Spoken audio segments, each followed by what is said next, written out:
ఇప్పుడిప్పుడే బీటెక్ అవుతుంది, 3rd ఇయర్లోనో 4th ఇయర్లోనో ఉన్నాం. కెరియర్ ప్లాన్ చేయాలి, బట్ ఏం చేయాలో ఎలా చేయాలో తెలియదు. అందుకే వచ్చాను నేను నీకు చెప్పడానికి.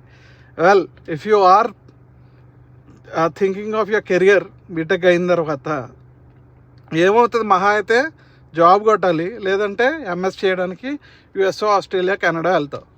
ఈ 2 ఉంటాయి ఆప్షన్స్.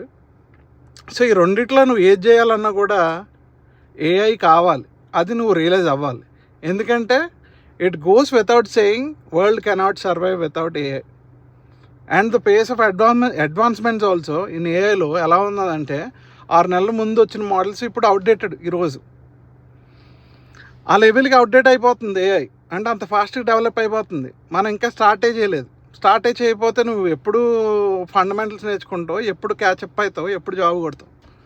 కాబట్టి టైం ఉంటే before you start with anything, TOEFL, ఈ డ్యూలింగో, జిఆర్ఈ కంటే ముందు కూడా you should learn these things.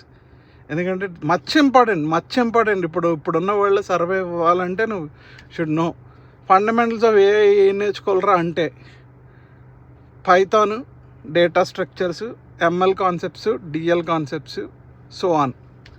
ఇవి నేర్చుకుని ఫండమెంటలీ కొద్దిగా స్ట్రాంగ్ అయ్యి నువ్వు అప్పుడు కెరియర్ ప్లాన్ చేసుకో. అది ఎంఎస్ అయినా కానీ జాబ్ అయినా కానీ. That is a sincere suggestion. Because we all know whether or not you start, AI is not stopping for you. Peace out.